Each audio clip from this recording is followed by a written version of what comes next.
Ya, kita mulai kitab Tauhid episode ke-39 ya, versi Arizal. Benar 39 atau 40? 39 insyaallah. Yaitu tentang orang-orang yang menolak nama-nama dan sifat-sifat Allah. Dan mungkin malam hari ini kalian akan diuji dengan konsentrasi dan juga kecerdasan kalian. Maka Apin kalian siap-siap nyatet di otak ya. Nyatet di kertas juga tentunya bagus ya, tapi kalau kalian terlalu cerdas ya udah di otak aja nyatetnya, kayak Imam Bukhari ya, nyatetnya di otak. Terus setelah 1 bulan atau beberapa hari kajian, pas pulang dicatat semuanya tanpa ada yang ketinggalan satu huruf pun. Itu cerdas banget. Maka kalian yang nggak nyatet, husnudzon lah kalau kalian secerdas Imam Bukhari, insya Allah ya. Oke, nah sedikit review pekan lalu kita udah ngebahas tentang masalah tentang berhukum kepada hukum selain Allah, berhakim kepada hukum selain Allah, membuat hukum yang bertentangan dengan syariat Islam dengan segala macam rinciannya. Dan A sampaikan bahwasanya itu pendapat yang dipegang oleh Syekh yang kemarin A sampaikan, tapi memang ada rincian lain yang disampaikan oleh Ustaz Firanda, namun A belum membahasnya karena memang itu agak pelik ya. Mungkin sebagian kalian akan menganggap kenapa nggak disampaikan aja yang pendapat Ustaz Firanda, tapi AA lebih paham dengan kondisi murid-murid Arizal terutama yang di grup ya, sehingga AA nggak mau pingin ngerusak pemikiran kalian dulu, malah kaliannya takutnya jadi pusing. Jadi satu pendapat dulu, mudah-mudahan Allah kasih kita waktu untuk terus belajar sehingga insya Allah kita akan memegang pendapat yang paling tepat sesuai dengan yang Allah inginkan. Makanya dalam doa iftitah kan ada doanya apa? Ya Allah berilah aku hidayah limah talafu fihi minal haqqi biiznik. Ya Allah berilah aku hidayah dari apa-apa yang mereka perselisihkan ya Allah, ya, ke jalanmu yang kau suka, yang kau izinkan, yang kau senangi gitu lah bahasa kitanya ya. Jadi kalau Nabi Muhammad aja SAW yang udah pasti dapat hidayah, beliau tetap memohon itu kepada Allah, yang itu membuktikan ketawaduan beliau sebagai hamba. Maka apalagi kita gitu ya, yang belum tentu bisa di atas jalan yang lurus terus sampai mati ya. Dan itulah yang membuat seorang hamba terus tawadu. Walaupun dia berada di atas kebenaran, tapi ketika dia melihat orang lain sesat, dia benci dengan kesesatan tersebut, dia benci dengan kekufuran tersebut. Tapi dia pun nggak tahu apakah hidayah itu akan tetap ada di hatinya sampai dia mati ataukah enggak. Makanya dia tetap minta hidayah pada Allah. Dia tetap nggak sombong, dia tetap merendahkan dirinya, hatinya pada Allah dan mengaku, ya Allah, aku dapat hidayah karena Engkau yang memberi hidayah. Namun aku nggak tahu masa depanku gimana. Karena itu aku memohon padamu ya Allah. Aku ingin bisa selalu berada di atas jalan yang lurus sampai aku mati. Dan kalau sekarang aku ternyata sesat, aku ingin hidayahmu ya Allah yang membuatku bisa menapaki jalan yang lurus. Doalah ke Allah terus-terusan ya teman-teman untuk menggapai hidayah tersebut. Oke, kita sekarang akan masuk ke materi menolak nama dan sifat Allah. Bismillahirrahmanirrahim. Wassalatu wassalam ala Rasulillah. Innal hamdalillah nahmaduhu wa nasta'inuhu wa nastaghfiruh. Sungguh segala puja dan puji hanya milik Allah. Kita puji Dia, kita mohon pertolongan dan ampunannya. Wa na'udzu billahi min syururi anfusina wa min sayyiati a'malina. Kita mohon perlindungan kepada Allah dari keburukan diri kita dan keburukan amal perbuatan kita. May yahdihillahu fala mudhillalah. Barang siapa yang Allah beri hidayah, tak akan ada seorang pun yang bisa menyesatkan. Wa may yudlil fala hadiyalah. Dan barang siapa yang Allah sesatkan, tak akan ada seorang pun yang bisa memberi petunjuk. Asyhadu an la ilaha illallah. Aku bersaksi tiada Tuhan yang berhak disembah dengan benar kecuali Allah. Wa asyhadu anna Muhammadan abduhu wa rasuluh. Dan aku pun bersaksi bahwasanya Muhammad adalah hamba dan rasulnya. Amma ba'du. Teman-teman, malam hari ini udah masuk 1 Dzulhijjah ya? Udah belum? Udah ya. Nah teman-teman, sekedar ingetin dulu takutnya lupa ya. Sekarang yaitu 7 Juni 2024 dan maghrib tadi udah masuk ke tanggal 1 Dzulhijjah 1445 Hijriah. Ini udah masuk 1 Dzulhijjah dan A pengen ngingetin bahwasanya 10 hari ini dimulai dari malam hari ini sampai 10 hari ke depan, maka amal soleh yang kita lakukan itu dilipat gandakan pahalanya jauh lebih besar daripada hari manapun. Bahkan keutamaannya ketika kita beramal soleh di 10 hari ke depan, itu pahalanya cinta Allahnya, ridho Allahnya akan lebih besar kita dapatkan dibanding ketika kita ibadah di bulan Ramadan. Bulan Ramadan cuman menang hanya karena satu doang, yaitu apa? Lailatul Qadar aja. Cuman karena Lailatul Qadar. Andai nggak ada Lailatul Qadar, maka 10 hari awal Zulhijjah ini adalah lebih utama dari Ramadan. Jadi secara umum kan Lailatul Qadar cuma adanya di satu malam kan. Berarti kalau secara overall dari 10 hari terakhir Ramadan dengan 10 hari Zulhijjah, kalau Zulhijjah mah bukan cuma malamnya doang. Pagi sampai malam, sampai pagi sampai malam lagi selama 10 hari, itu pelipat gandaannya ekstrim gedenya. Maka dosa pun sama. Kalau kita berani maksiat di malam 10 malam terakhir bulan Ramadan, masih rada-rada lumayan. Tapi kalau pas bertepatan dengan Lailatul Qadar, udah kita apes tuh. Maksiat pas malam Lailatul Qadar itu apes banget. Tapi kalau 10 hari awal Zulhijjah, ini mah semuanya spesialnya super. Maka kita usahain banget ngejauhin dosa di 10 hari ini. Dan kita berusaha memperbanyak amal soleh di 10 hari ini ya teman-teman. Dan semoga Allah mudahkan kita untuk menjauhi dosa dan maksiat, dosa besar terutama, dan juga dosa-dosa kecil. Dan kita memohon pertolongan Allah karena kita bukan siapa-siapa yang sanggup untuk menjauhi maksiat tanpa pertolongan Allah. Baik teman-teman, kita sekarang akan masuk pembahasan yang agak pelik dan butuh konsentrasi. Ini udah masuk ke level yang agak-agak tinggi. Jadi buat teman-teman yang mungkin sekarang baru ikut kajian Arizal, ya, mungkin ada follower-follower baru dari Instagram, atau kalian yang mungkin udah sering skip kajian Arizal dan sekarang hadir lagi, atau yang mungkin udah lupa dengan materi tahun lalu, siap-siap dengan materi ini. Karena materi ini agak berat kalau kalian gak konsen. Tapi dengan mohon kasih sayang dan pertolongan Allah, Arizal akan berusaha untuk menyampaikan dengan sesimpel mungkin. Ya, oke, Raffi, surat teragung di Quran apa? Oke, ayat teragung di Quran apa? Iya, ayat kursi, betul ya. Kenapa ayat kursi adalah ayat teragung di Quran? Karena di dalamnya berbicara hanya tentang Allah saja.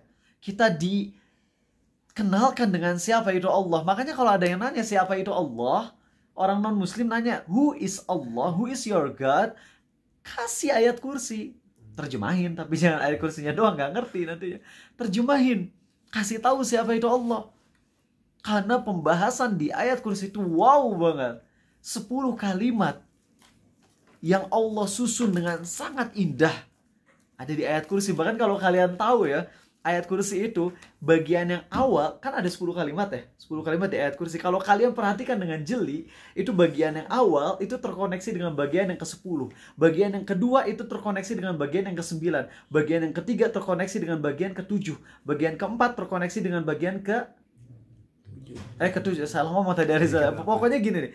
Ini dengan ini dengan ini dengan ini dengan ini dengan ini. Dikit aja ya.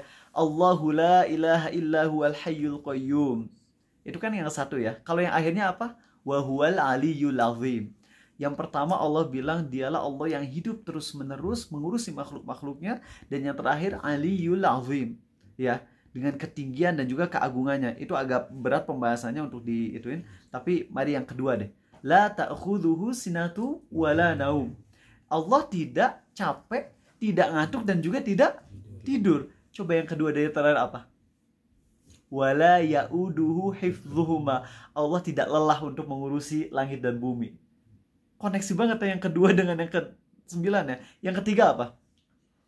Lahu ma fis samawati wa ma fil ard.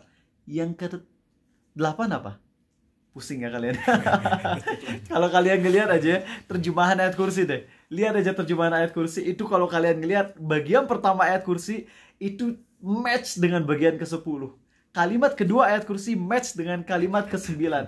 Kalimat ketiga match dengan kalimat ke-8. Kalimat keempat match dengan kalimat ke-7. Kalimat kelima match dengan kalimat ke-6. Itu susunannya begitu rapi.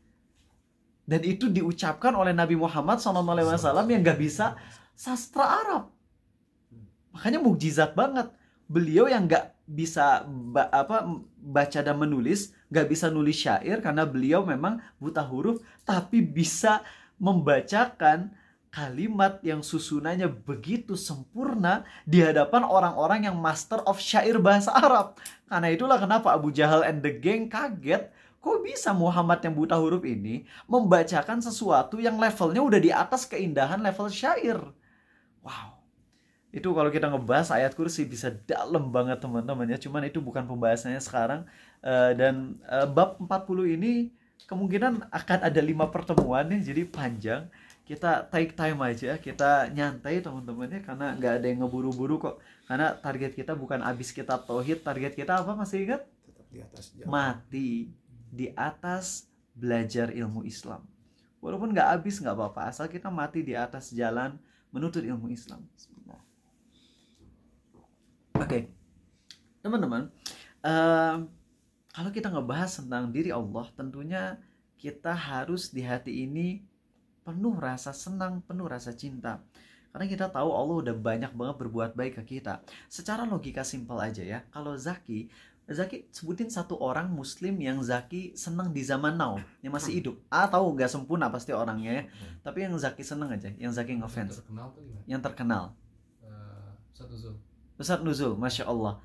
Gimana perasaannya kalau misalnya ada orang yang lagi ngomongin kebaikan-kebaikan Ustadz Nuzul. Misalnya lagi ada orang ngobrol nggak kenal, tiba-tiba lagi ngomongin tentang Ustadz Nuzul. Kira-kira Zaki ada yang lagi ngobrolin Ustadz Nuzul langsung berpaling aja, atau pingin tahu dulu, kepo, itu lagi ngomongin apa ya?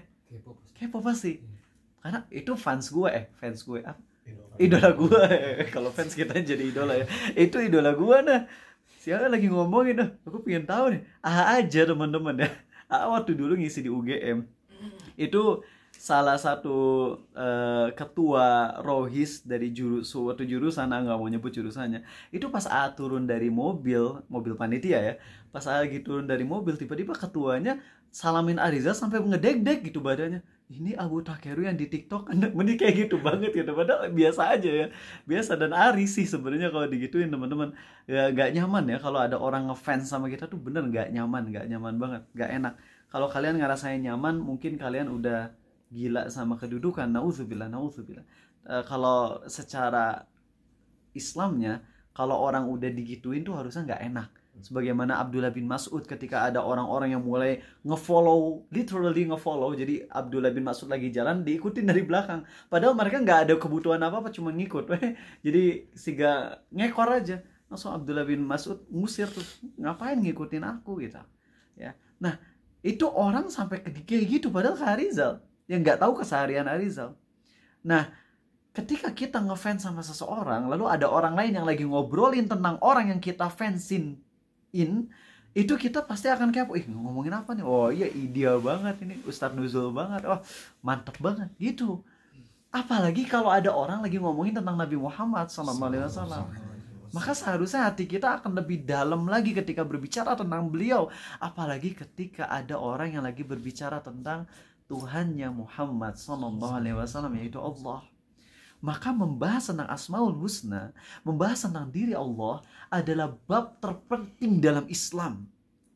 Lebih penting daripada wudhu, lebih penting daripada sholat. Dan sholat dan wudhu penting ya. Ini jangan ngira berarti sholat dan wudhu nggak penting. Sholat dan wudhu penting, tapi andai ada orang yang sholat, andai ada orang yang wudhu, sholat sempurna, bacaannya tajwidnya keren, mantep, bacaannya fasih, tapi dia yakin bahwasanya Allah maha kejam. Percuma nggak sholatnya? Percuma. Karena kafir, dia murtad dengan bilang Allah maha kejam. Tapi ketika seseorang mempelajari tentang diri Allah, maka itulah yang akan membuahkan husnudzon atas masalah-masalah yang terjadi di muka bumi ini. Sebagaimana yang sering sampaikan, ada orang yang di ceramah Rainbow Cake Arizal pernah sampaikan, ada orang yang diuji oleh Allah dengan penyakit suka sesama jenis, yang awalnya mau bunuh diri tuh. Tapi kemudian dia ngedengerin ceramah Arizal tentang bagaimana orang-orang yang terkena LGBT, mereka tuh bisa sembuh, mereka bisa taubat. Dan bagaimana Allah menakdirkan hamba-hambanya terkena penyakit ini bukan karena Allah zolim, tapi Allah memberi ujian agar sang hamba tersebut meraih kenikmatan yang luar biasa kelak di akhirat. Itu akhirnya mereka nangis. Yang awalnya mau bunuh diri, mereka nggak jadi, dan mereka bilang, saya sekarang bebas banget, udah bahagia banget, saya bersyukur Allah ngasih saya penyakit ini biar saya berjuang, sehingga saya bisa mendapatkan pahala yang besar. Kalaupun sampai mati saya nggak nikah, Asal saya menjaga diri dari maksiat, maka saya berharap balik ke Allah bisa menggapai cinta Allah, ridho Allah dan surga. Masya Allah. Ya, ini suara gemeresak enggak? Lancar kan, biasa aja. Suara di sini bukan di kalian, itu suara di Zoom ya. Di Zoom aman. Lancar tapi kayak ada gemuruhnya. Oh, ada gemuruhnya ya? Kenapa ya? Agak berangin. Udah mati kok kipas. Oh, ini tadi ya, maaf baru ngebaca chatnya ya, mungkin yang tadi ya. Oke, siap. Karena nggak ganggu, lanjut ya. Saya sampai mana? Yang ada fans. Oh, ada fansnya. Oke. Jadi teman-teman, ketika berbicara tentang Allah, lihat bagaimana orang yang asalnya mau bunuh diri, kemudian dia kenal dengan Allah, dia paham tentang nama-nama dan sifat Allah, itu membuat hidupnya jadi berubah banget. Awalnya bunuh diri, kemudian jadi wow lah, pokoknya jadi nyantai, jadi enak. Dan sempat nanya 3 tahunan yang lalu kalau nggak salah kepada orang yang mau bunuh diri tersebut, kamu udah gimana, udah sembuh? Terus dia bilang udah. Terus bener sembuh total? Iya. Ngelihat cowok seganteng apapun nggak ada masalah. Iya. Dan dia bilang udah nggak ada lagi nafsu sama laki-laki sama sekali. Masya Allah. Begitulah kalau udah husnudzon ke Allah, udah berjuang, Allah mudahkan. Ya, walladzina jahadu fina lanahdiyannahum subulana. Namun memang beliau belum ada nafsu ke perempuan, ya. Jadi beliau tetap memilih untuk gak menikah karena beliau udah sembuh untuk nafsu ke laki-lakinya, tapi belum ada nafsu ke perempuan. Tapi nggak apa-apa, itu adalah sebuah proses yang udah luar biasa banget. Ya, oke teman-teman. Baik, kita sekarang akan masuk membahas tentang diri Allah. Namun memang pembahasannya mungkin bukan mendalam secara khusyuknya, tapi kita akan membahas agak pelik karena kalian harus mencatat beberapa poin penting ini. Ya, beberapa poin ini dapat dari Ustadz Rizdian Ragil. Beliau menjelaskan dengan sangat bagus banget. Tapi secara intinya, dominannya mendapatkan dari Syekh Dr. Umar Sulaiman Al-Ashqar, ya. Beliau bagus banget pembahasan tentang ini. Oke, baik. Kaidah dalam berbicara tentang Allah. Oke. Jadi kalau udah ngomong tentang Allah, pastikan kalian tahu rambu-rambu ini. Pastikan kalian tahu rambu-rambu ini. Gak boleh asal-asalan. Ya. 1. Ya, ini poin penting banget. Ini sebagai pembuka. Dan kita belum pakai kitab Ustaz Firanda dulu, belum ya. Hari ini benar-benar baru opening dan kalian harus paham banget beberapa poin ini. Kalau nggak salah ada 10 poin atau 9, lupa. Tapi malam hari ini cuman akan menyampaikan 4 dulu deh. 4 atau 5 ya. 1 ya. Kita wajib mengimani semua nama, sifat-sifat Allah. Kita wajib mengimani semua nama dan sifat-sifat Allah yang Allah jelaskan di dalam Al-Quran maupun yang dijelaskan Nabi dalam hadis, ya, sallallahu alaihi wasallam. Kita wajib mengimani semua nama-nama dan sifat Allah yang Allah sebutkan di dalam Al-Quran maupun yang ada dalam hadis Nabi sallallahu alaihi wasallam.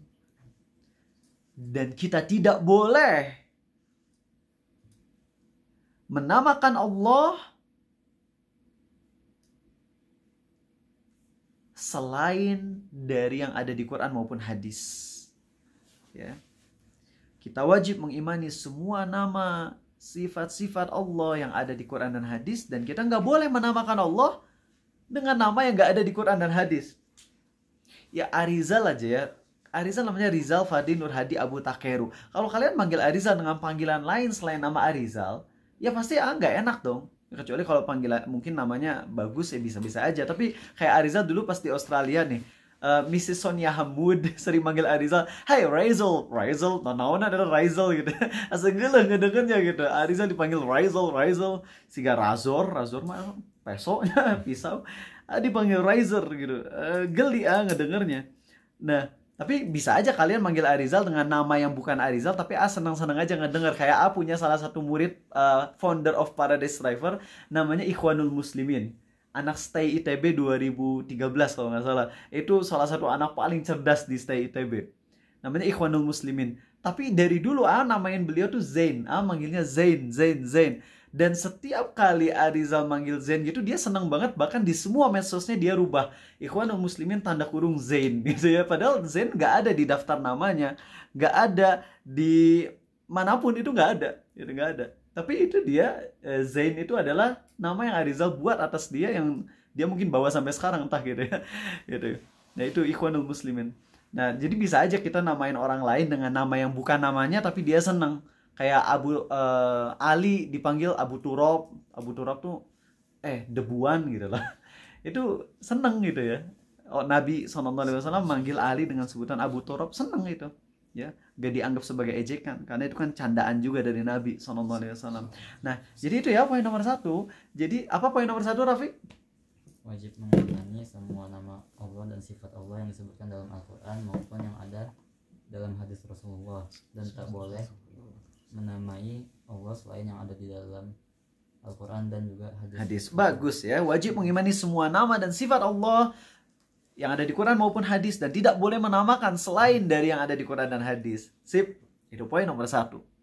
Poin nomor 2, ini dari Ustadz Rizdian Nagel nih, masih nempel aja ya. Makanya kalau kalian punya guru-guru di Facebook yang emang ilmunya sangat mantap, itu seneng gitu ya.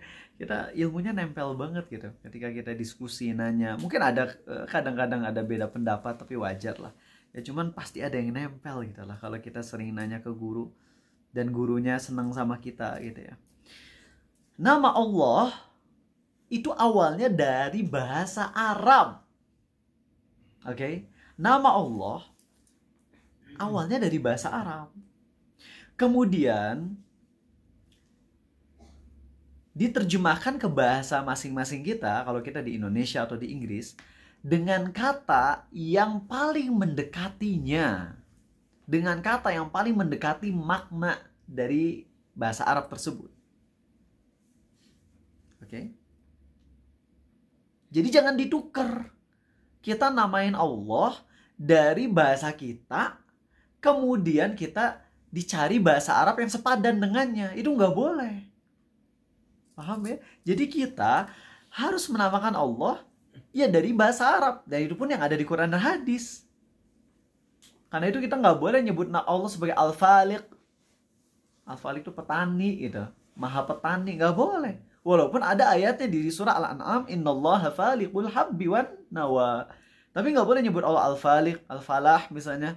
Ya, petani itu nggak boleh, ya, penanam, petani nggak boleh, atau pembelah gitu ya, nggak boleh.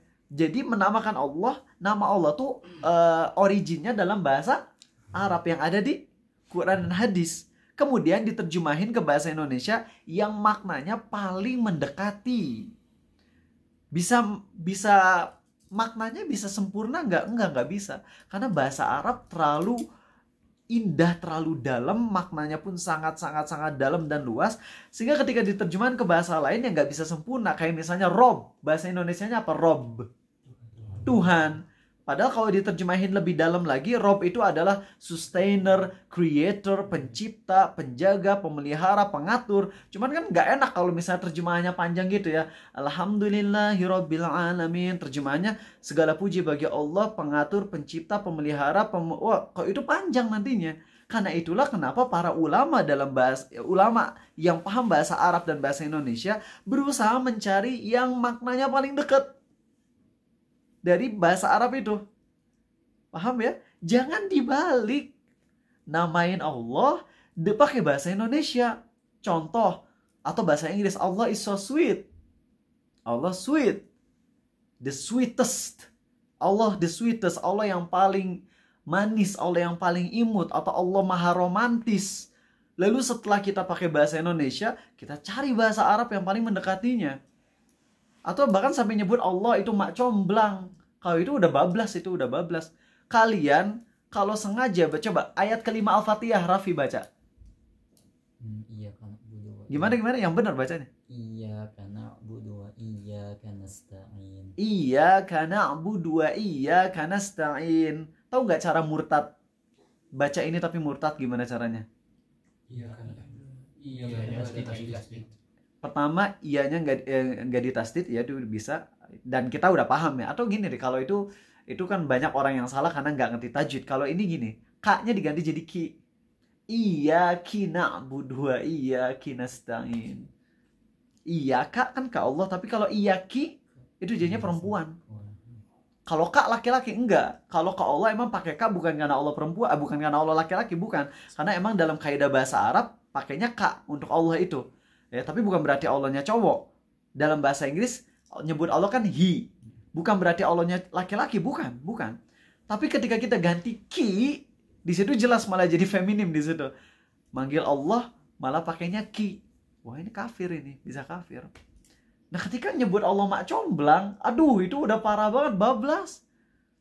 Tapi ketika nasehatin jangan nyebut Allah dengan mak comblang, langsung para fans dari orang tersebut bilang, Allah mak comblang, jangan suuzon dulu dong kepada ustadz kami, kata mereka. Allah mak comblang tuh maksudnya Allah tuh Al-Qadir, Allah yang maha kuasa, Allah yang maha mengatur segalanya, Allah yang menakdirkan segala sesuatu, Allah Al-Muqtadir. Itu maksudnya. Ya atuh kenapa kalau Allah Al-Muqtadir atau Allah Al-Qadir, kenapa nggak diterjemahin dengan Allah yang maha kuasa, Allah yang mengatur, Allah yang mentakdirkan? Kan itu simple. Kenapa? Bahkan coba dari Qadir jadi takdir kan deket, iya nggak sih? Udah deket, itu bahasa Indonesia yang paling deket. Kenapa? Sampai bablas nyebut Allah yang maha menakdirkan menjadi Allah mak comblang. Bablas ini teman-teman. Kalau nggak sampai ke kekufuran ini, setidaknya udah kesesatan level parah ini mah. Udah nggak ada adab ke Allah ngomong kayak gitu. Jadi ingetin kalau ngomong tentang Allah jangan main-main. Kita berbicara bukan tentang orang spesial loh, tapi pencipta semua manusia. Kok nggak ada adab? Kalau ngomong ke ustadz, ngomong ke presiden aja kita akan berusaha beradab, walaupun mungkin sebagian di antara kita benci dengan presiden misal ya. Nggak bilang benci sama presiden kan. Misalnya sebagian dari kita benci sama presiden tertentu. Tapi ketika ada di hadapannya kita nggak berani ngomong yang enggak. Pasti akan menjaga adab. Lah ke Allah yang tahu semua isi hati kita, masa kita malah jadi nggak beradab? Kenapa nanti hilang? Nggak pengen biar lama ininya. Oh gitu, siap. Nah jadi itu ya poin nomor 2. Apa poin nomor 2, Daniel yang keras? Nama Allah awalnya dari bahasa Arab dan Nama Allah awalnya dari bahasa Arab yang ada di Al-Quran, ya. Dan diterjemahkan dengan makna yang paling mendekati. Dan diterjemahkan ke bahasa-bahasa kita ya dengan kata yang paling mendekati. Jangan dibalik. Itu kaidah nomor 2. Ada nih? Enggak, belum ketemu. Enggak apa-apa aja. Ya, ketiga ya.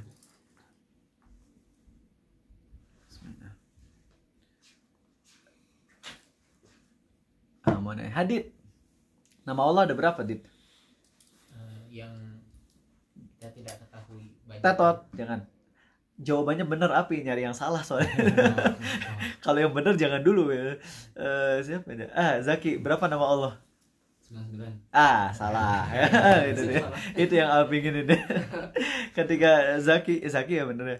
Zaki ngejawab nama Allah ada 99 gitu. Nah, disinilah Api jawaban yang salah supaya kalian bisa diperbaiki. Nah, teman-teman, banyak di antara kita yang bilang nama Allah ada 99.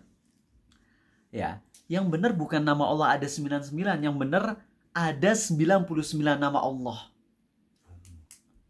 Emang beda. Kalau anak Arizal ada 7 dengan ada 7 anak Arizal, itu beda loh. Nih ya, kalau A bilang anak Arizal ada 7, berarti A punya berapa anak? 7. Kalau A bilang ada 7 anak Arizal, ya di sini ada 7, tapi bukan cuma 7, ada lagi yang lain gitu. Ngerti gak kalian? Simple banget kan? Nah, karena itulah kenapa kita harus paham akan hal ini. Ya, ini kaidah penting banget. Ini nomor 3 ya. Nabi kita SAW bersabda, Allah memiliki 99 nama yang barang siapa yang bisa mengahsoknya masuk surga. Allah memiliki 99 nama yang barang siapa yang bisa mengahsoknya maka akan masuk surga. Apa tuh ahso? Para ulama menjelaskan makna dari ahso adalah, kalau terjemahan simpelnya, barang siapa yang bisa menghitungnya masuk surga. Enak banget ya, kita banyak maksiat, riba, zina, mabok, terus cuman tinggal nyebut nama Allah 99 langsung masuk surga aja gitu ya. Ya nggak kayak gitu dong, nggak kayak gitu. Nah jadi gimana nih? Oke, kita jelasin. Ahso itu, para ulama menjelaskan, yang dimaksud ahso adalah satu, menghafal. Dua, memahaminya.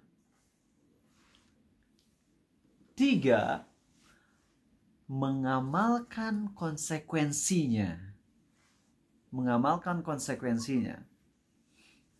Kalau bahasa para ulama sih beribadah dengannya, tapi simpelin lagi biar kalian ngerti. Nanti kasih contoh ya. Mengamalkan konsekuensinya. Oke. Sekali lagi ulang, Allah memiliki 99 nama yang barang siapa bisa mengahsonya, maka dia akan masuk surga. Apa arti dari ahso? Satu, menghafal. Dua, memahami. Tiga, mengamalkan konsekuensinya. Oke, contohnya gimana sih? Sebut aja satu nama Allah. Ayo, Bintang. Al-Basir. Allah maha melihat. Nah, Al-Basir, kita hafal tuh. Al-Basir. Allah maha melihat. Kita hafal nih ya, udah hafal nih. Dua, kita memahaminya. Oh, Allah maha melihat. Udah paham ya? Ketiga, mengamalkan konsekuensinya. Apa tuh mengamalkan? Allah maha melihat, karena itu kita harus berusaha melihat hanya hal-hal yang Allah sukai saja. Karena Allah maha melihat kita, maksiat-maksiat kita, maka kita berjuang untuk hanya melihat yang Allah sukai. Untuk hal-hal yang Allah benci, jangan kita lihatin. Maka itu kita mengamalkan nama Allah Al-Basir. Kita udah beribadah dengan nama Allah Al-Basir tersebut. Itu yang dimaksud dengan mengamalkan konsekuensinya. Ada yang bisa ngasih contoh lagi? Farid. Ar-Rozak. Apa artinya Ar-Rozak? Maha memberi rizki. Berarti cara mengamalkannya gimana? Kita berusaha mencari rizki, dan kita pun berusaha berbagi rizki ke orang lain. Berbagi ya, Allah yang ngasih, kita yang berbagi kita. Paham ya? Gitu. Nah, kalau kita bisa 99-nya, maka kita masuk surga.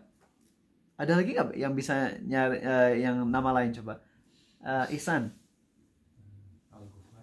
Al-Ghaffar. Allah maha pengampun. Konsekuensinya ketika kita tahu Allah maha pengampun, kita harus banyak-banyak minta ampun ke Allah atas dosa-dosa yang kita lakukan. Dan kita pun apalagi? Mengampuni orang lain? Enggak. Mengampuni orang lain mah itu Allah yang mengampuni, kita mau memaafkan. Itu mah nanti nama Allah Al-Afu, maha pemaaf. Kalau Al-Ghafar, konsekuensinya kita sering-sering mendoakan orang lain agar Allah ampuni mereka. Gitu. Jadi kalau kita mau mengamalkan nama Allah Al-Ghafar, kita sering-sering, ya Allah, temanku banyak berbuat dosa, aku juga banyak dosa. Ampuni dosaku ya Allah, dan ampuni juga dosa teman-temanku ya Allah. Masukkan dia ke surga. Karena aku yakin sekotor apapun dia tetap ingin masuk surga. Aku pun sama ya Allah, pengen masuk surga. Ampuni dosaku dan ampuni dosa dia. Gitu. Ya, paham ya? Nah, jadi seperti itulah teman-teman yang dimaksud dengan ahso.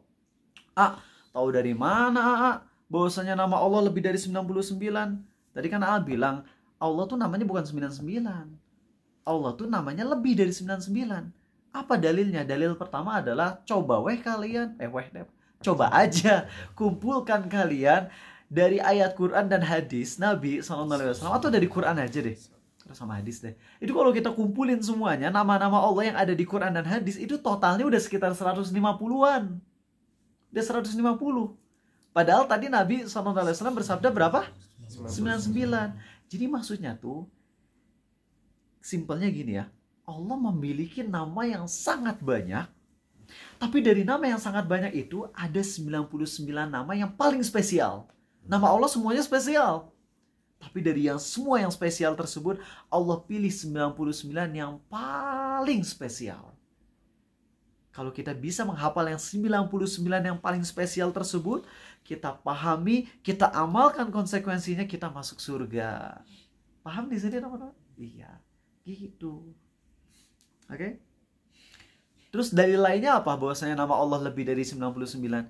adalah doa tahajud. Doa tahajud ya. Tahajud ya.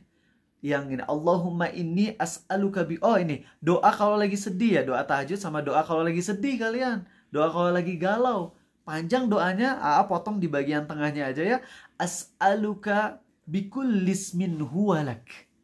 Sammaita bihi nafsak. Au anzaltahu fi kitabik.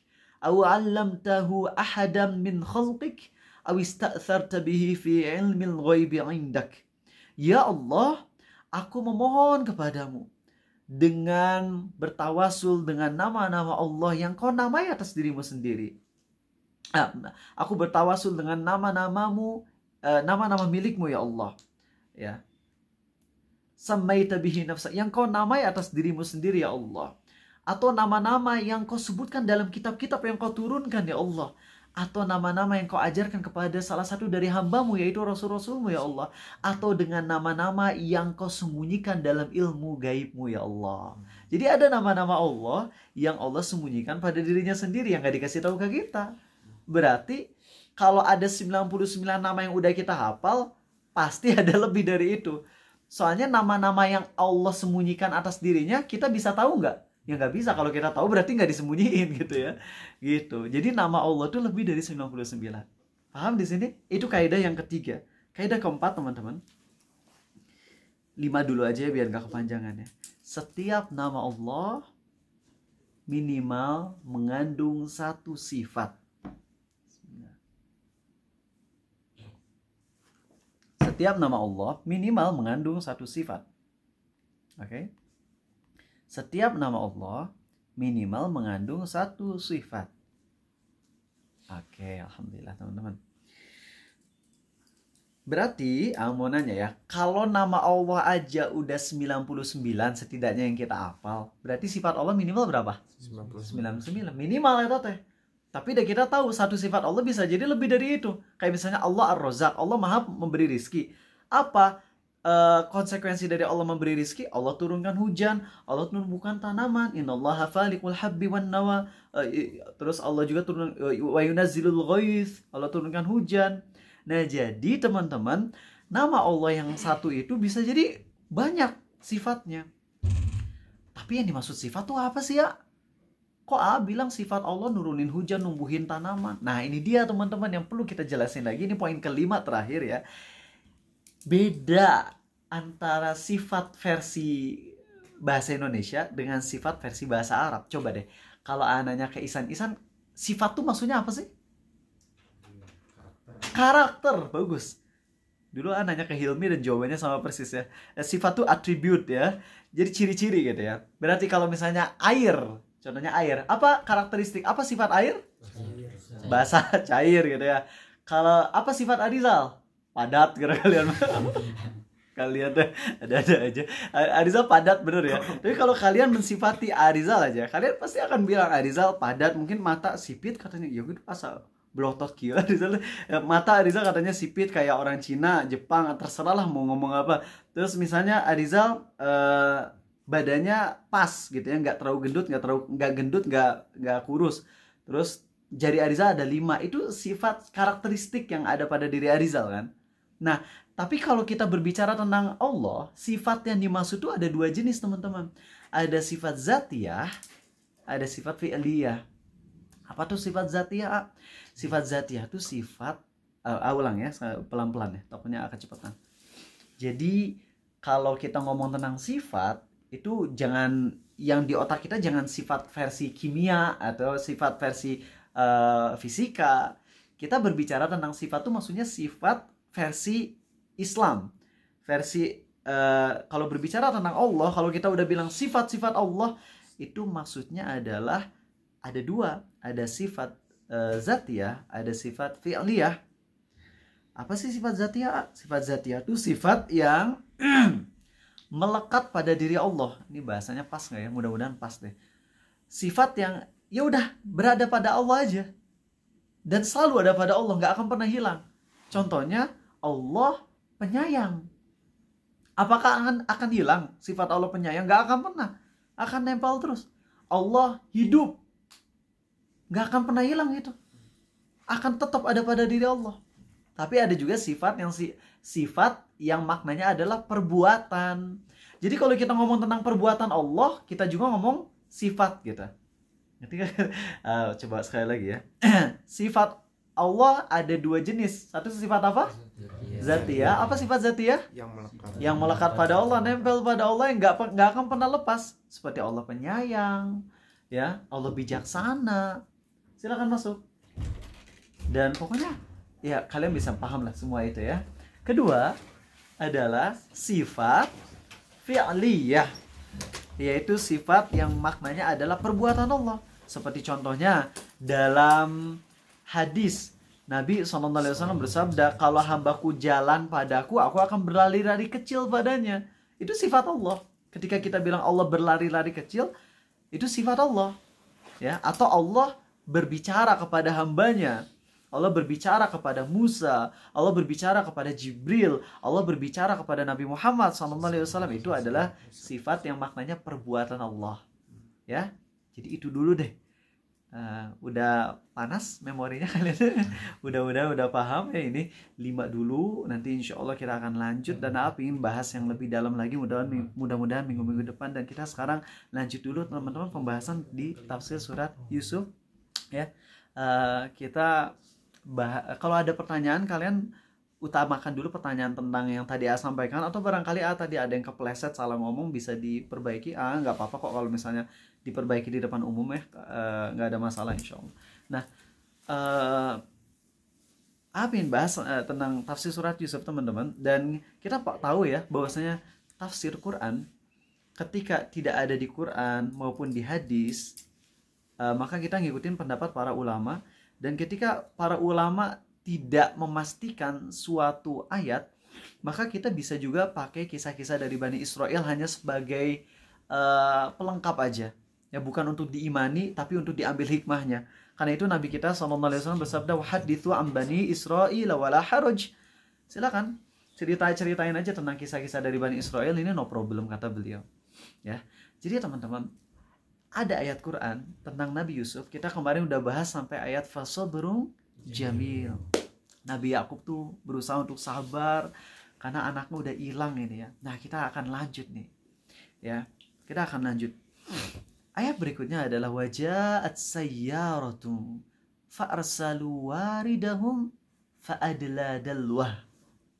Qala ya bushra hadha ghulam wa asarruhu bidha'ah wallahu alimum bima ya'malun. Jadi kalau kita bahas per kalimat dalam banget ya Allah, luar biasa. Kita pertama dulu ya. Waja'at sayyaratum, maka lewatlah atau datanglah sayyarah. Sayyarah tuh kayak mobil kalau bahasa sekarang. Kalau dulu apa, karavan gitu. Kayak delman, ada kudanya, terus ada barang dagangan lah, mungkin sekitar 10 orang gitu ya, ngumpul. Waja'at sayyaratum fa'arsalu waridahum fa'adla dalwah. Maka mereka yang ada di karavan ini, yang petugas yang mau jualan mungkin ke luar, ke Mesir ya, karavan dagang ini, mereka kan kehabisan air. Akhirnya mereka menyuruh waridahum tuh fetcher water, pengambil air gitu ya, yang tukang ngambil air disuruh tuh untuk nyari air. Dan kita tahu Nabi Yusuf dibuang di sumur. Apakah sumur penduduk atau sumur yang ada di tengah hutan? Tengah hutan. Nabi Yusuf itu dibuang di sumur setengah jadi lah bahasanya. Sumur setengah jadi di tengah hutan, in the middle of nowhere. Bukan di perumahan. Jadi dikirim tuh salah satu orangnya. Jadi anggaplah ini hanya anggapan ya, karena kita nggak tahu, di dalam Quran nggak dijelasin secara rinci berapa orangnya, tapi biar kalian bisa ngebayangin scene-nya tuh kayak gini gitu. Kalau ini kita jadiin film tuh kayak gini kurang lebih ya. Ada 10 orang di dalam karavan, kemudian satu orang di antara mereka tuh disuruh untuk cari air. Akhirnya satu orang keluar. Dan yang disuruh nyari air kira-kira orang yang levelnya tinggi atau level rendah? Rendah lah. Kalau level tinggi, bos akan tetap diem di situ, nggak mau panas-panas. Nyari air kan. Pas nyari air, ketemulah sumur. Fa'adna dalwah. Fa'adna dalwah. Fa'adna tuh artinya mendekatkan dengan slowly, dengan pelan-pelan. Jadi bukan ember tong gitu, aduh kena Nabi Yusuf kepalanya kepentung kalau kayak gitu. Jadi fa'adna dawa itu pelan-pelan diturunin, pelan-pelan. Kemudian Nabi Yusuf teriak nggak di situ? Enggak dijelasin di Quran teriak kan. Tapi kemudian diangkat nih. Pas diangkat kan berat tuh, berat. Akhirnya teriak tuh orang itu, ya Bushro, tapi teriaknya nggak ke semua orang. Ya Bushro hadza gulam. Ya Bushro, ada yang paham nggak ya Bushro apa? Ini ada sebagian penafsiran ulama yang agak bikin ngakak gitu ya. Apa ya Bushro? Tahu? Bushro kan kabar baik nih. Oh ini glad tidings. Oh ini wah ini bahagia banget nih, kita dapat anak nih, dapat orang gitu. Ada juga yang bilang ya Bushro tuh artinya Bushro tuh nama orang. Jadi ya Bushro, hey Bushro kesini gitu. Sampai ada orang namain anaknya Bushro. Kenapa Bushro? Karena ada di Quran. Aduh, itu error kalau kayak gitu teman-teman. Salah paham maksudnya. Dan itu dilemahkan oleh banyak ulama ya. Karena nggak tepat kalau bilang ya Bushro, wahai Bushro kesini. Enggak. Yang tepat adalah, wah ini kabar gembira nih. Kabar gembira. Nah, di sini teman-teman, ada beberapa kemungkinan yang ulama tafsir sampaikan ya. Karena di kalimat setelahnya adalah wa asarruhu bidha'ah. Nabi Yusuf itu disembunyiin menjadi barang dagangan. Kemudian kalimat selanjutnya wallahu alimum bima ya'malun. Udah itu end story teman-teman. Dari kisah itu tuh langsung Allah simpulkan pakai kesimpulan terbaik, yaitu apa? Allah lebih tahu apa yang terjadi pada mereka. Nah teman-teman, mari kita bahas di kalimat ini. Ya Allah, ini sedih banget sih kalau kita ngebahas ini dengan fenomena yang terjadi zaman now. Dan lihat bagaimana Allah turunkan Quran 1400 lebih tahun yang lalu, yang mana Allah turunkan ayatnya tentang kejadian yang udah terjadi ribuan tahun yang lalu, tapi ibrohnya, pelajarannya bisa kita ambil sampai zaman now. Lihat, pertama, si pengambil ayat tersebut kan bilang ya busyra hadzal gulam. Jadi kemudian wa asarruhu bidha'ah. Dia sembunyikan Yusuf itu menjadi barang dagangan, disembunyiin. Alasannya kenapa? Ada dua teman-teman kemungkinannya. Ya, kemungkinan pertama adalah si pengambil air ini minta bantuan ke sebagian karyawan yang lain.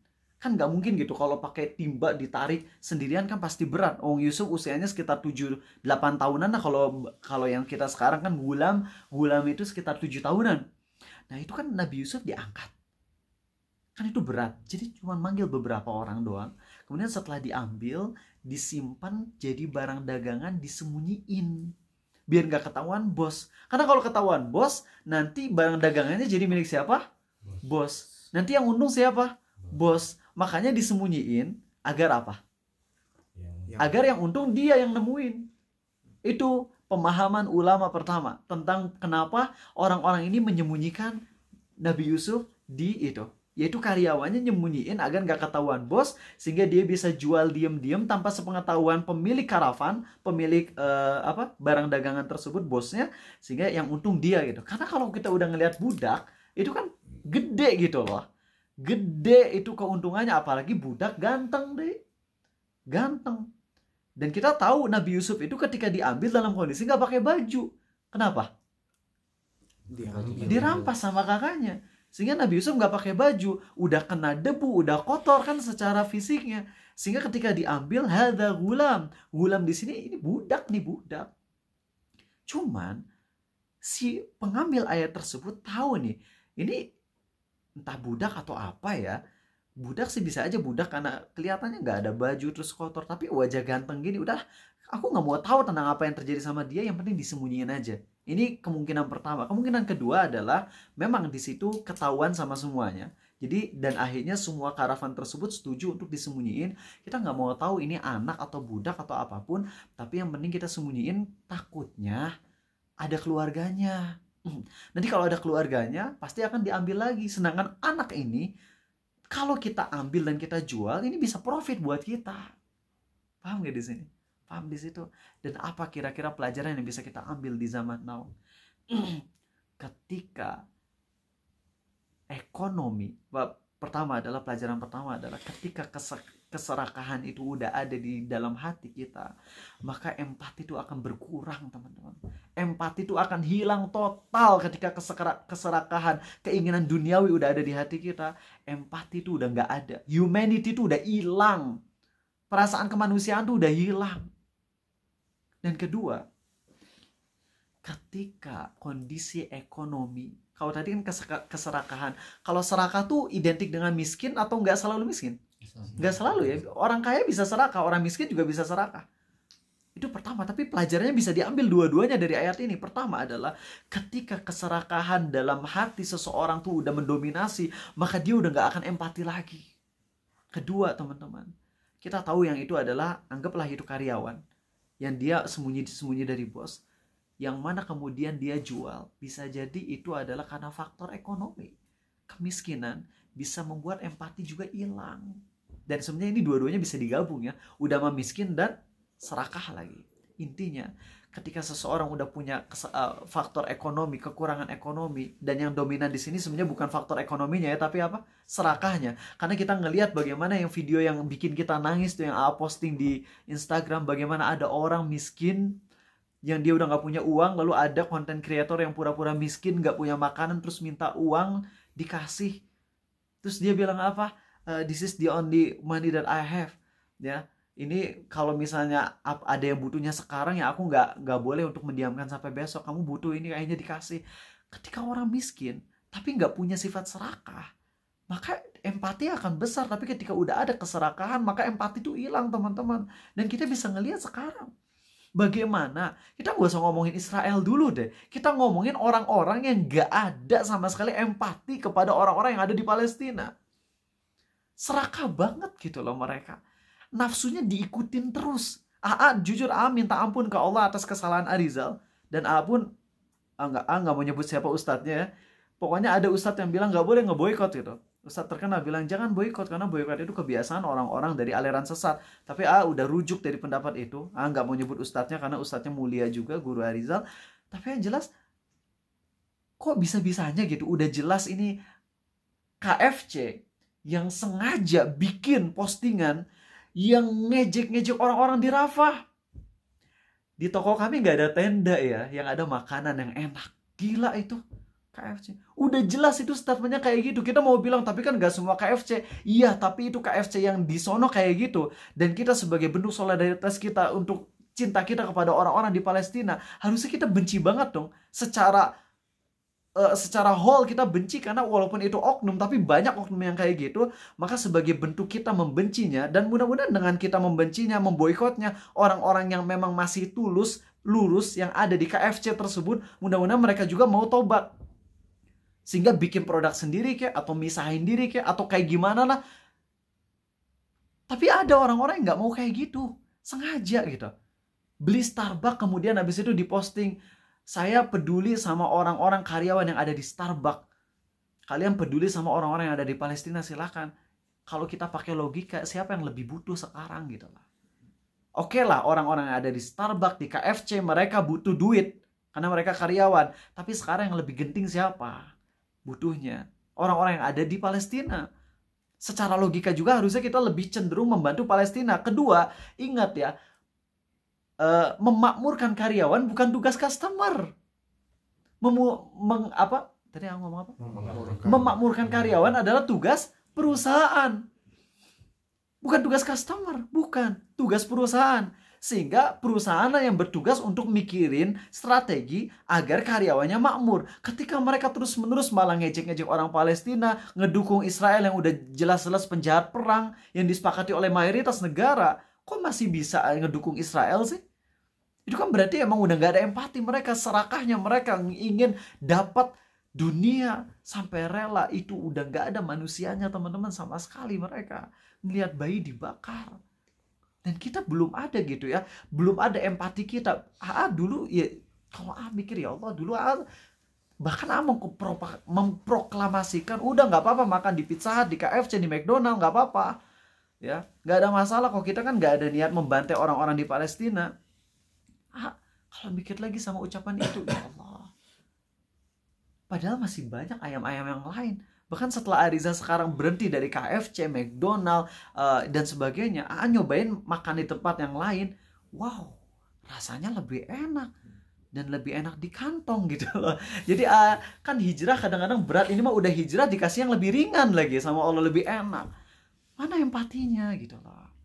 Dan itu real banget ya Allah ketika kita baca surat Yusuf, ya Allah, ketika keserakahan itu udah ada di dalam diri seseorang, itu hilang empati, hilang rasa manusiawi. Itu anak kecil yang udah gak ada baju, kotor, terus dijual, gak, terserah mau kemana, gak peduli, yang penting gue dapat uang, lo mau gimana, dijual aja, dijual. Tapi ternyata itulah yang nantinya jadi penyebab Mesir makmur. Beberapa orang di Mesir dapat hidayah. Lihat bagaimana Allah jadikan maksiat yang dilakukan oleh sebagian orang menjadi kebaikan untuk orang lain. Itu tuh Allah tuh maha indah takdirnya. Allah tuh maha sempurna takdirnya, di mana Allah menjadikan kemaksiatan yang dilakukan oleh orang A justru menjadi kebaikan bagi orang-orang yang lain. Dan bagi orang-orang yang A ini, mereka maksiat karena emang mereka nggak mau tobat, ya udah Allah jadikan mereka sebagai pelajaran. Dan orang-orang lain menjadi orang yang mengambil pelajaran dari orang tersebut. Allahu Akbar.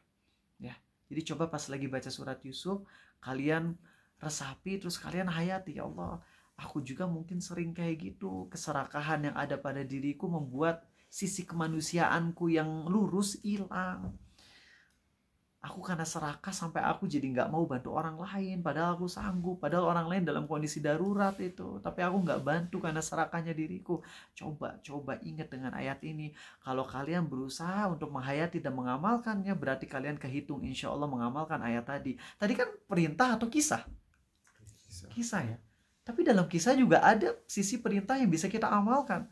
Makanya kata para ulama, yang namanya perintah dalam Quran diamalkan, larangannya dijauhi, dan kisahnya diambil pelajaran. Tapi jangan kira dalam kisah itu cuma diambil pelajaran doang. Karena dari sisi ambil pelajaran itu ada perintah juga, yaitu perintah untuk mentadaburi, mengambil pelajaran, dan mengamalkan apa yang bisa kita amalkan dari kisah tersebut. Seperti kisah Nabi Musa lawan penyihir lalu taubat. Di situ kan kisah, tapi ada perintah secara tidak langsung, yaitu apa? Taubat. Taubat pada Allah. Terus ada perintah juga secara tidak langsung. Allah kan kalau langsung ngomong, hei lo maksiat taubat, biasanya orang suka nggak enak digituin. Tapi kalau kita ngasih kisah biasanya lebih nyentuh. Dan ternyata sepertiga Quran isinya kisah. Itu cara Allah mengajarkan hambanya dengan sangat lembut dengan kisah. Lihat nih bahasa kitanya gini. Kalau kalian ngedengerin, ngebacain, pernah kayaknya ada ceramahnya ya. Cuman nggak tahu itu ceramah pas kapan. Sampai murid ada yang nangis berjam-jam, teman-teman. Seorang ulama namanya Al-Harith Imam Al-Muhasibi. Walaupun memang ada beberapa kesalahan fatal beliau, tapi Ustadz Nuzul Zikri pun sering menukil tentang Imam Al-Muhasibi. Itu ucapannya benar-benar dalam banget. Kenapa namanya Al-Muhasibi? Karena sering muhasabah. Itu pas ngebahas tentang para penyihir yang melawan Nabi Musa, itu dalamnya luar biasa. Lihatlah bagaimana maksiatmu, maksiatku, kita semua pendosa, kita semua pemaksiat. Tapi lihat para penyihir yang melawan Nabi Musa, yang telah kafir kepada Allah, telah melawan Nabi Musa, telah menyembah Fir'aun. Ternyata semua keburukan mereka, semua kebejatan mereka, semua kekafiran mereka tidak menghalangimu ya Allah dari mengulurkan kasih sayangmu pada mereka. Engkau rubah hati mereka sehingga mereka tunduk kepadamu dengan sekejap. Mereka tunduk dan sujud dengan tulus kepadamu. Mereka pun berceramah di hadapan Fir'aun seakan-akan mereka telah mempelajari agamamu bertahun-tahun. Itu semua tidak lain karena kelembutanmu ya Allah, kasih sayangmu. Engkau lah yang telah memberi mereka hidayah sehingga mereka merasa ringan dipotong tangan dan kakinya demi menggapai cinta dan ridhomu ya Allah. Mereka gak peduli dengan siksaan Fir'aun. Yang mereka inginkan adalah ampunanmu dan ridhomu ya Allah. Itu dalam banget. Sehingga buat kita yang udah terlanjur kotor banget, banyak maksiat, ngebaca kisah itu, iya juga ya. Kalau selevel para penyihir yang melawan Nabi Musa aja bisa taubat, masa aku nggak bisa sih? Ambil pelajaran teman-teman dari itu semua. Oke. Mohon maaf kalau misalnya ada kekurangan, mungkin karena udah malam, paling maksimal 8 menit ya. Yang punya pertanyaan, usahakan untuk yang tadi dulu yang hubungan dengan materi. Kalau nggak ada, maka pertanyaan yang lain boleh insya Allah. Silakan, ada yang punya pertanyaan? Ya silakan. Bismillah. Assalamualaikum. Izin bertanya, tadi kan tentang sifat itu ada zatiyah dan fi'liyah ya. Ya. Kalau nggak salah pernah tahu kalau misalkan Al-Quran itu kan kalam Allah. apakah itu maksudnya sifat, dan kalau misalkan itu sifat itu masuknya ke mana? Gimana tentang Kan kalamullah itu sifat ya? Al-Quran ya, Al-Quran Al-Quran itu itu kan sifat. sifat Allah Sifat kalau Allah, nggak ya. salah. Nah itu di antara dua Oh ya. dua kategori tadi itu masuknya kemana, dan masih nggak kebayang gitu. Oke, baik teman-teman. Kalau masuk ke udah yang pelik kayak gini, yang mana itu tidak terlalu berefek pada kita, maka sebaiknya nggak perlu ditanyakan. Sebenarnya nggak perlu ditanyakan ya. Walaupun mungkin ada pembahasan para ulama. Quran, apakah termasuk sifat zatiyah Allah atau sifat fi'iliyah Allah? Ya, sebenarnya kalau untuk masalah kategori-kategori kayak gini, kalaupun kita nggak tahu, selamat kita gitu ya. Jadi kalau misalnya sesuatu yang kalau kita nggak tahu pun nggak ada masalah, maka ya nggak perlu ditanyakan gitu ya. Jujur nggak tahu, nggak tahu. Bukan menolak loh, bisa jadi kalian ada yang tahu ya, tapi nggak tahu dalam kasus ini ya. Ini Cardia udah ngasih tahu, alhamdulillah, barakallahu fikum, makasih Cardia. Jadi kalam itu termasuk fi'liyah. Tapi kalau Qur'annya itu ya, kalau kalamullah emang kan fi'liyah, yaitu Allah berbicara kapanpun yang dia inginkan kepada siapapun yang dia inginkan, betul.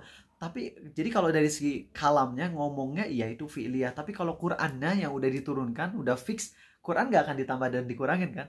Itu apakah jadinya fi'liyah atau zatiyah? Nggak tahu itu. Ya, dengan keterbatasan Arizal dan kebodohan Arizal, nggak bisa ngejawab. Tapi itu nggak akan mencelakakan Randy kok, walaupun Randy nggak tahu. Ya, tapi pertanyaan yang bagus itu ya. Barangkali nanti mungkin ada pembahasan secara khusus, dan mungkin ada manfaat juga ketika kita tahu. Kalau kata Ustaz Firanda, kemampuan Allahnya buat berkalam itu zatiyah. Tapi kapan Allah berkalamnya? Qur'annya, Zaburnya, Injilnya itu fi'liyah. Oh, Masya Allah, itu kita udah dapet ya. Karena tahu banyak di antara kalian yang secara keilmuan tentang tauhid lebih dalam dari Arizal. Ya, maka ini sangat ngebantu banget kalau kalian yang ilmunya udah lebih dalam kasus tanya jawab ini, kalian bisa ngejawab kayak gini ya. Arizal mungkin semoga ini bukan termasuk mentazkiyah diri ya. Arizal mungkin memang punya kelebihan dari sisi ngedebat kesesatan yang sifatnya misalnya kayak ateis dan sebagainya. Karena itu ada pertanyaan yang diajukan di Masjid Cipaganti kepada Ustadz Syafiq Reza Basalama, yang mana pertanyaan itu gampang banget untuk Arizal jawab, tapi Ustadz Syafiq nggak bisa jawab. Terus Ustadz Syafiq nanya ke jemaah, gimana ya jemaah jawabnya? Saya nggak tahu, kata Ustadz Syafiq. Cuman kan nggak sopan kalau Arizal bilang saya bisa jawab, Ustadz, itu nggak sopan banget ya, sangat tidak sopan. Tapi sampaikan ini biar kalian tahu kapasitas Arizal adalah insya Allah Arizal bisa untuk mengcounter pemikiran-pemikiran sesat, terutama yang sifatnya itu yang new gitu lah, yang new dan yang berevolusi ya. Sebenarnya kalau basic kesesatannya udah ada dari zaman dulu, tapi kan kalau di zaman now lebih dibahasakan dengan modern lagi, dan Arizal bisa mengcounternya. Tapi untuk yang seperti ini tadi, yang rincian seperti itu, alhamdulillah di sini ada Cardia yang lebih berilmu dari Arizal dalam hal ini ya. Semoga itu menjadi kebaikan. Oke, izin tanya bagaimana tadi ada pertanyaan, nah ini dia. Izin bertanya, kalau puasa 9 hari full dari 1 Zulhijjah sampai 9 Zulhijjah itu hadisnya sahih ya? Ya, itu hadisnya sahih. Boleh, jelas. Dari tanggal 1 sampai 9. Gak harus full juga, gak apa-apa. Tapi yang paling penting tanggal 9-nya. Apa hukum berkurban bagi yang mampu? Wajib. Jawabannya sunnah menurut mayoritas ulama. Ya. Bahkan menurut Abu Bakar sengaja nggak kurban, padahal kayak Abu Bakar sengaja nggak kurban. Dalam athar yang sahih, Abu Bakar sengaja nggak kurban karena takut orang-orang nganggap kurban itu wajib. Itu pendapat mayoritas ulama, kurban hukumnya sunnah. Kalau kalian sering kurban, terus sesekali kalian nggak kurban karena takutnya orang-orang nganggap wajib, itu boleh deh. Oke. Bagaimana dengan istilah Gusti? Nah ini dia. Sepertinya nama Allah As-Sayyid bisa dipadankan dengan istilah Gusti, betul ya. Kan ada ya, Nabi SAW bersabda Allah tuh As-Sayyid, Allah tuh As-Sayyid ya, Allah tuh Tuan gitu ya. Dan itu sama dengan Gusti dalam bahasa Jawa. Tapi nampaknya orang Indonesia lebih dulu tahu soal Gustinya ketimbang hadis tentang As-Sayyid. Jadi memang teman-teman, walaupun suatu bahasa terkadang lebih awal dari bahasa Arab, tapi kita menilainya nggak cuman dari originnya aja, tapi yang dari sekarangnya juga. Contoh puasa. Yang kalian tahu puasa itu kan dari bahasa Sanskerta kalau nggak salah ya, kata Ustaz Abu Haidar. Tapi boleh nggak, kata Ustaz Abu Haidar, kita ngomong saum Ramadan dengan puasa Ramadan? Jawabannya boleh. Karena itu bahasa yang udah dikenal oleh kita puasa sebagai saum. Jadi gak ada masalah. Gak ada masalah dengan itu. Nah, ucapan Gusti gimana? Mungkin Gusti artinya Tuan, Pangeran, dan sebagainya. Iya. Tapi ketika seseorang ngucapin Gusti atau Pangeran, yang mana di situ maksudnya adalah Tuhan, yaitu Allah, maka ya kita nggak bisa salahkan. Walaupun memang ada ustadz yang memang melarang untuk ngucapin kata Gusti. Tapi seharusnya kalau emang ustadz tersebut melarang kita ngucapin Gusti, kan Gusti Allah gitu ya, harusnya kita juga dilarang untuk nyebut Tuhan Allah, ya gak sih? Karena Tuhan juga kan itu dari bahasa yang bukan bahasa Arab awalnya kita. Begitupun Gusti, begitupun Tuan, ya. Rob juga sebenarnya dalam bahasa Arab, Rob bukan selalu Tuhan kan. Rob tuh bisa artinya pemilik, Rob Budar artinya pemilik rumah. Nah jadi untuk pembahasan tentang Gusti, AA pribadi untuk sementara dengan keterbatasan Arizal, nggak ada masalah orang ngucapin Gusti Allah, karena yang dia maksud adalah Allah, bukan dewa, bukan gitu. Tapi kalau misalnya meninggalkannya sesuai dengan yang ditulis oleh Ustadz ya tentang larangan menyampaikan Gusti Allah, Ustadz Abdullah Roy gitu ya kalau nggak salah yang nulis, lupa siapa, Ustadz Abdullah Roy kalau nggak salah, maka itu tentunya lebih utama, lebih aman ya, lebih aman ya. Ustadz Abdullah Roy ya di HSI kemarin tuh Isti Arizal baru sampai situ kalau nge-share itu atau di story-nya atau apa gitu, lupa ya. Ya tapi pribadi memang dengan keterbatasan Arizal ngelihat itu masih belum bermasalah, tapi tolong kalau misalnya bisa kalian lebih ikuti Ustadz Abdullah Roy, lebih aman. Kata yang jelas yang pengen tekankan adalah itu tidak kafir orang yang ngucapin Gusti Allah ya. 1 menit lagi ya. Katanya tidak ada hadis tentang penghususan Al-Kahfi pada hari Jumat, apakah itu benar? Oke. Pendapat mayoritas ulama adalah justru itu diamalkan ya. Pertama, hadisnya memang diperselisihkan ulama tentang kesahihan baca surah Al-Kahfi di hari Jumat. Begitupun surat Yasin di hari Jumat. Mayoritas ulama yang dapat dari Guru Arizal di ITB ya, waktu dulu bukan Arizal kuliah di ITB ya, tapi belajar banyak di ITB dulu, adalah surat Yasin itu ada keutamaan surat Yasin membaca di hari Jumat, tapi mayoritas ulama mendoifkannya. Sebagian kecil mensahihkannya atau menghasankannya. Adapun surah Al-Kahfi kebalik, sebagian ulama mendoifkannya, tapi mayoritas ulama mensahihkannya. Dan inilah yang dipegang oleh mayoritas ulama, yaitu mengamalkan hal tersebut, yaitu membaca surah Al-Kahfi di malam Jumat dan di hari Jumat. Oke, itu aja teman-teman. Minta maaf atas keterbatasan Arizal dan semoga nanti kedepannya bisa lebih dalam lagi pembahasan ini. Jangan lupa Jumat depan kita kajian lagi di sini, insyaallah. Subhanakallahumma wa bihamdik, maha suci Engkau ya Allah dan segala puji bagimu. Asyhadu an la ilaha illa anta, aku bersaksi tiada Tuhan yang berhak disembah kecuali Engkau saja ya Allah. Astaghfiruka wa atubu ilaik, aku mohon ampunan padamu dan aku taubat padamu. Assalamualaikum warahmatullahi wabarakatuh. Waalaikumsalam warahmatullahi wabarakatuh.